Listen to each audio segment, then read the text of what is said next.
Hi, this is Michael O'Donnell. I'm the CEO of the Art and Science of Health Promotion Institute and also the program chair for the Art and Science of Health Promotion Conference. And I'd like to welcome everybody today for our conversation with Michael Kim on habit formation, a critical early step in sustainable behavior change. And I'd like to introduce Michael. And as you can see on this next slide, I'm actually not seeing it now. There it is. Michael is the founder and CEO of Habit Design. He's been called by the New York Times best-selling author Jim Collins a leading authority in how organizations can create sustainable behavior change. He's been featured in The Power of Habit, the American Journal of Health Promotion, the New York Times, Stanford Medical School, and many other locations. More than 500 companies and 100,000 employees have helped him clinically test and refine the behavior change tools provided by Habit Design. He also, in the past, has been an adjunct professor at Stanford. He was a managing director at Microsoft, a consultant to Google, healthcare, and many other organizations. His undergraduate and graduate degrees are from Harvard and Yale. He recently received the B.F. Skinner Award for Organization Behavior Management from the Association of Behavior Analysis International. And in this webinar, I'm going to pose some questions to Michael. And I want everybody to know that if you have a question, you can type it in your box on your screen, and I'll pull from the questions from time to time. Michael is going to be speaking at the Art and Science of Health Promotion Conference, which is going to be held in San Diego, March 26th to 30th. He's going to be doing a 2-day session on habit formation and other effective strategies in behavior change. And he's also going to be part of the core conference. So it's a great opportunity to spend intensive time with Michael. So Michael, I have a couple questions for you. You've been focusing a lot of your creative energy on helping the field understand the idea of habit formation, which sounds like something we know about, but we really haven't focused on it. So what does this mean, habit formation, and why is it so important? Oh, thanks, Michael, for the opportunity to be with you today, and hi to everybody out there. Yeah, so I think that what we've seen in just the last 10 years that we've been involved in this space is somewhat of a renaissance when it comes to behavioral psychology. And although if you go back to your early days, perhaps if many of you took Psychology 101 and are familiar with the works of B.F. Skinner and others, his more contemporaries, some of the basis of behavioral psychology. However, it's really taken on quite a new renaissance in the research circles as well as in wellness circles. And the reason for that, I think, is that when you look at some of the myths, and we'll talk, I think, probably later about some of the myths in this space around behavior change and habits in particular, it really still remains a pandemic, an issue of about 97%, according to Mayo Clinic, of Americans have failed to achieve what they consider to be the 4 basic healthy lifestyle habits. So that's like healthy eating, regular physical activity, smoking cessation, and ideal body fat percentage. And then, so that's pretty much everybody, right? That's you, me, with the exclusion of maybe athletes, right? So, and so this still remains a problem. And some of these myths that get perpetuated, unfortunately, have a long half-life. So the myth that it takes only 21 days to form a habit is a terrible, pernicious myth. Actually, in the context of well-being, the kind of physiological behaviors and health behaviors that all of us care about, exercise, nutrition, etc., those can take actually at least 66 to 88 plus days. And that's research that we've just, researchers have discovered in the last 10 years. So again, I think a lot of this is resetting under people's understanding of behavioral psychology, the importance of conditioned reinforcement, and the value of forming habits. The second, I think, aspect that's been kind of neglected and overlooked is the importance of habit formation to the enterprise. So, previously it had been pretty much the domain of behavioral psychologists, those perhaps involved in EAP programs, or even treating autistic children, people with developmental disorders. But increasingly, even organizations and companies are starting to identify that habits, those behaviors that the organization, the enterprise takes on recurringly, can lead to higher performance. So Gallup and others, McKinsey and others, have all identified quite a significant return on investment when it comes to looking at companies that invest in behavior change as a skill for forming habits, just as you might invest in, say, learning how to use Excel if you're paying for training in your finance department, right? You wouldn't imagine not investing in that kind of training for your finance people. Why wouldn't you invest in helping your employees to better understand how to automate the kind of behaviors that they've always wanted to perform? So I think those are at least the two major things that we're seeing in the last 10 years we've been involved in the space. So that's very interesting. One of the things I heard you say was the behavior change skills that people learn to quit smoking or manage stress or eat better can actually translate to skills they can apply to their job, what they get paid for, what the employer wants them to do. That's fabulous. Yeah. So that gives a double payback. About a third of our work, maybe even as much as 40% of our training work, we do consulting and training for organizations predominantly. About a third to 40% of that is actually coming not from the wellness community. It's coming from a different sector within human resources, HR, called learning and development, L&D. And so if you look at the average typical corporate budget, about 40 to 50% when you take out salary and benefits is dedicated to training, right? Learning and development. So you're a new employee at Starbucks, or you've just become a manager at Amazon, or you want to become a better finance manager and learn higher finance skills on Excel. All of these things are training initiatives, training investments. And the little dirty secret in that industry is that about 80+% of what you learn in these training courses, training programs, gets lost within just 6 weeks, right? So it goes in one ear, out the other. So, imagine you're a barista at Starbucks, and they have a corporate policy of trying to get you in and out of Starbucks, a given Starbucks store, in less than 3 minutes, right? 180 seconds. So imagine how effective you have to be if you're behind the cash register, if you're a barista, right? Taking orders, making lattes, etc. You have to make that into pretty much an unconscious, automatic routine. However, when you attend new employee training, you get this huge binder of instructions, right? And we've all been there. That you retain very, very little of that. So how do you learn? Well, you learn through what psychologists call deliberate practice, right? And we can get into that a little more later, because many people may have heard of this term deliberate practice before, but again, many have a misconception of what that means. And so what we really do is really help companies and organizations and individuals to take the principles of deliberate practice in the context of habit formation, and then coach them and train them and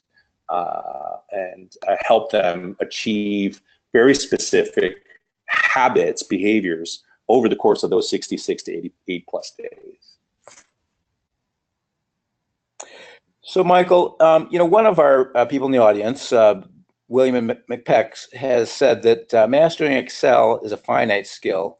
You never master health. It's not a destination or a journey. So how does that fit into habit formation? Well, that's a very interesting point. Go ahead. Yeah, well, I was going to say, part of it is to practice healthy lifestyle, you have to break it down into numerous habits. So Exactly. do we find that it generalizes, as you learn, as you develop the ability to change habits for smoking and for being more fit, you can apply those same techniques to other health habits you want to change, and how do you maintain? Right. Well, I think the short answer to the comment made by the attendee is you're right. Learning Excel is a kind of a finite set of skills. However, imagine finance. Is finance a finite set of skills? Those in finance would probably say no, right?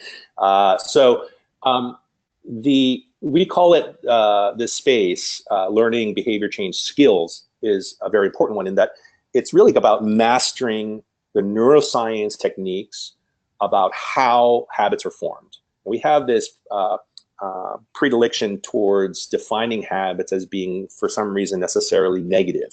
If you Google the word habit, 90% of the results you find are going to be negative. And I wish I could stop my nail biting habit. I wish I could stop my overeating habit, my smoking habit. Well, you have about 40+% of your day are made up of habits. Undoubtedly, if you're listening to this webinar, a majority of them are positive. You woke up, you got dressed, you took a shower, you got to work, you're functioning, right? And you wouldn't be able to function as a modern day human if you didn't have hundreds of positive habits. You just don't recognize them because the majority of them are, by definition, nearly subconscious or unconscious. So we call this mastering the force of habit. And just like in Star Wars, that force of habit can be directed towards good habits as well as bad habits. And this definition of what is good, what is bad, don't need to get into all of that from a philosophical standpoint, but from a neurological standpoint, neuroscience standpoint, from a behavioral standpoint, it's the same mechanisms. So that is what we're training. We have this saying, the only habit you need to learn is the habit of making new habits. Right? If you have that core skill of understanding how habits form, how you can begin to integrate these skills in your daily life, and importantly, what we call a community of deliberate practice, so not just alone, but with others, then you can apply that in many, many different realms of your daily life. So I hear you saying something similar again and again. We're trying to help people learn the skills to change their habits. And once they develop this skill set, they can apply it to many new areas of endeavor. So making a habit of making new habits. That's interesting.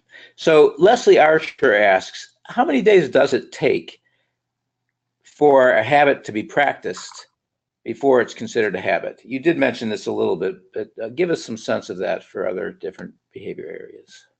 Yeah, so as you might imagine, your mileage may vary, right? That's probably the pithy answer, but the more complex, complete answer is that researchers out of the UK looked into this and looked at various kinds of habits, three particularly. One is drinking 1 glass of water after breakfast. One is walking 10 minutes after breakfast. And another was doing 50 sit-ups after breakfast. And so they looked at the relative automaticity of how quickly those three behaviors became roughly automatic, nearly automatic, for their experimental group over what period of days. And as you might imagine, as a behavior gets simpler to do, or easier to do, or what some people might call tiny, drinking 1 glass of water after breakfast, that actually averaged about 21 days. Okay, so about most people were able to make that into automatic behavior after roughly 21 days. As you might imagine, however, as the behavior got more complex, such as walking 10 minutes after breakfast, that cohort found it much more difficult to make that behavior automatic. So that took at least roughly around 66 plus days. So about 12 weeks. And then, kind of where I'm going with this, as you might imagine, doing 50 sit-ups after breakfast, a much more complex behavior, right, than the previous two examples, that took at least 88 plus days on average. So as behaviors become more complex, they take longer to automate. And this is research out of the UK done in 2010. So we have seen that's probably the most canonical research that's been referenced and replicated, importantly replicated over time, that many people referred to. But again, your mileage may vary. We found in our own work that it varies tremendously by how much social support you have, the degree of autonomy you have and control over the environment and context in which the habit is occurring, right? So if you have the ability to control your environment, introduce things into your environment that make performing the habit easier to do in that stable context environment every day, you're going to be more successful faster. Okay? Mm-hmm. And the third part is being able to have direct coaching, and that's an overlooked part of deliberate practice. You know, when you learn, say, golf or baseball, right? You don't pick up a book to learn it. You pretty much go, get help. You go to a coach, you go to a teacher, someone that's going to spot train you in real time, right? So as much as possible, we found that the last aspect of being able to actually use the principles of deliberate practice are very important in that you need feedback. You need real-time or near real-time feedback in order to identify, hey, to use the analogy, is my elbow in the right position when it comes to my backswing, right? Am I following through on my swing, right, correctly, et cetera, et cetera. So there are a series of very specific techniques and methods as it relates to habit formation that adhere very well, we believe, to the principles of deliberate practice. And that's, I think, a very important factor that increases automaticity very quickly. Well, I'm looking through the different questions people are posing, and you're answering these questions just as they pop up to me without even questions by Lisa Harden and Vincent Barardi and Andrew Manthe, I think it's pronounced.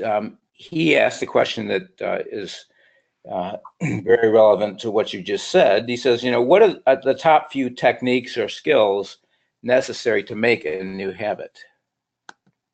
Oh, great.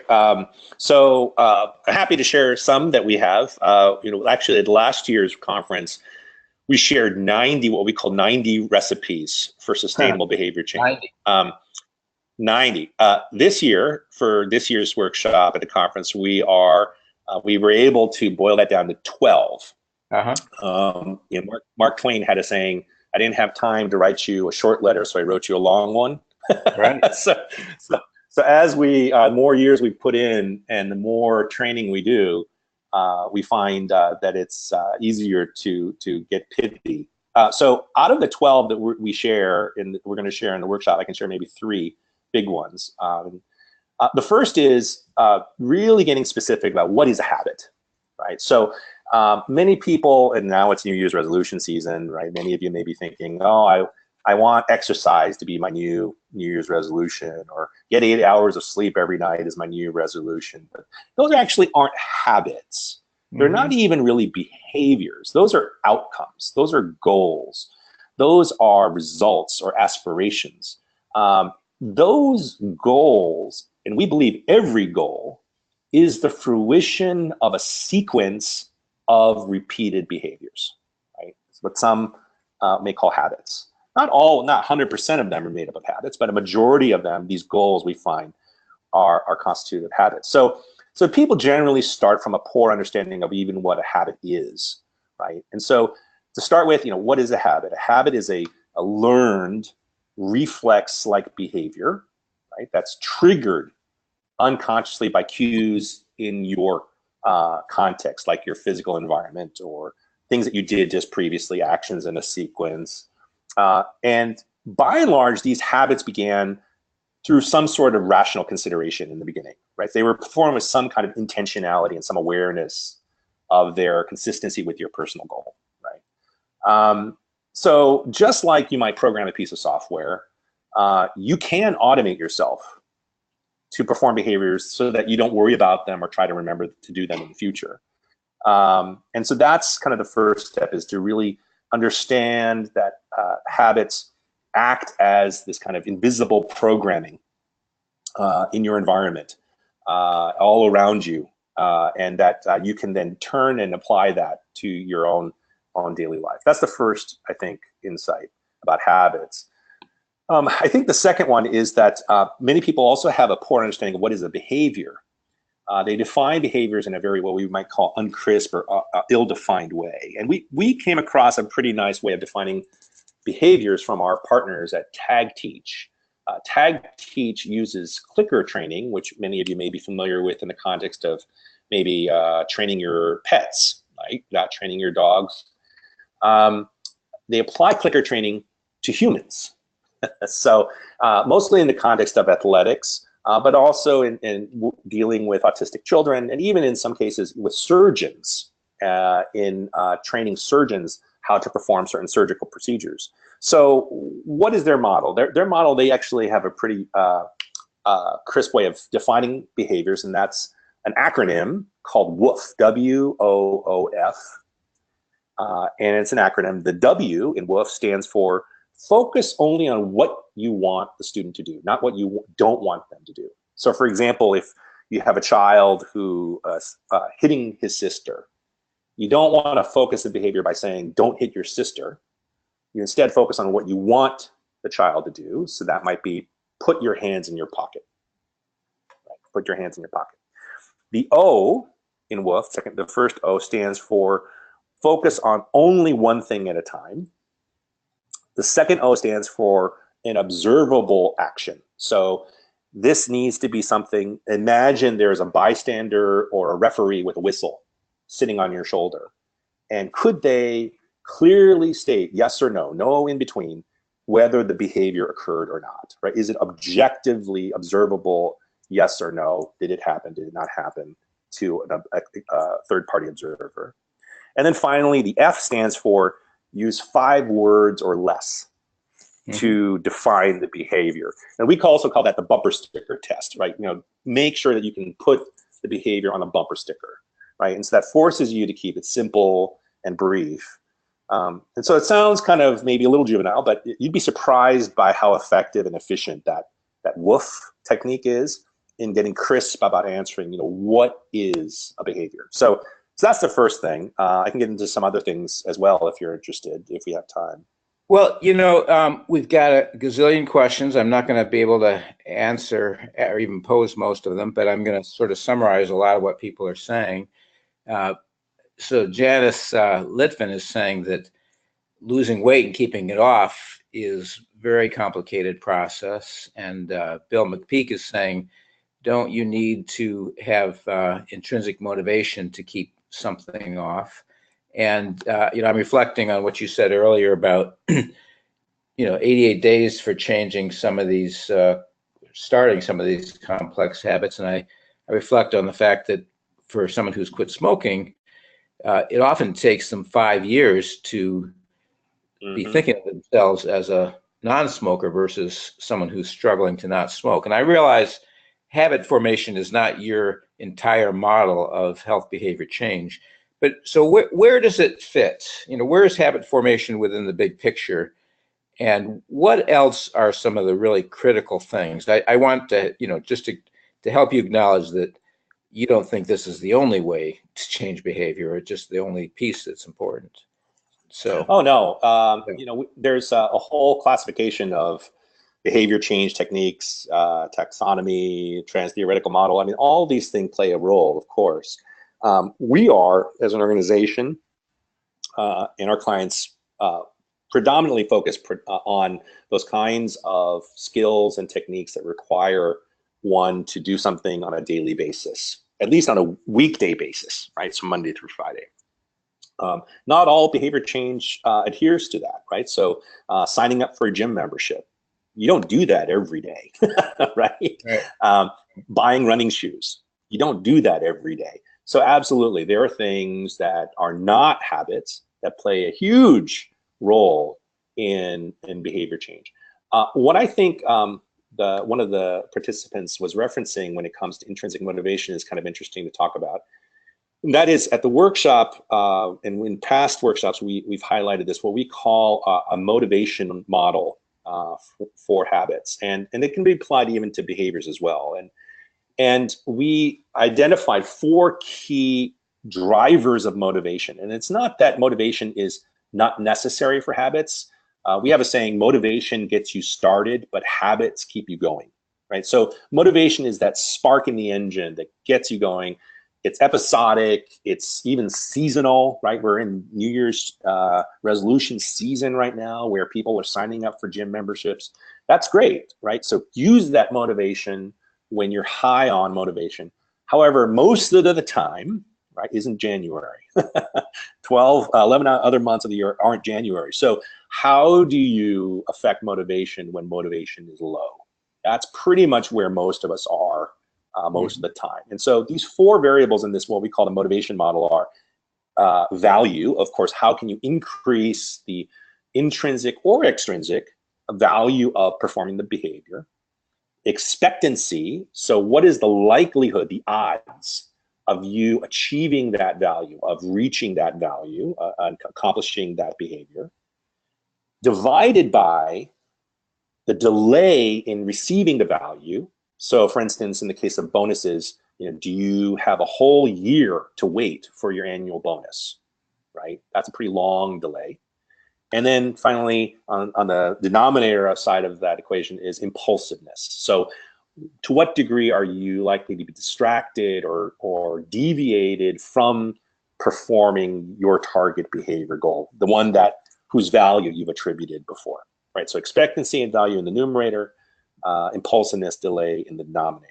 Those four facts we find to be very influential when it comes to affecting intrinsic motivation, right? So it's not that intrinsic motivation doesn't matter, that everything's conditioned reinforcement from your environment. No, it does require some motivation. However, these four things, and in our workshop, we actually unpack each of these four things and help people to understand ways that they can influence each of these four factors to increase motivation for conducting the behavior on a regular basis.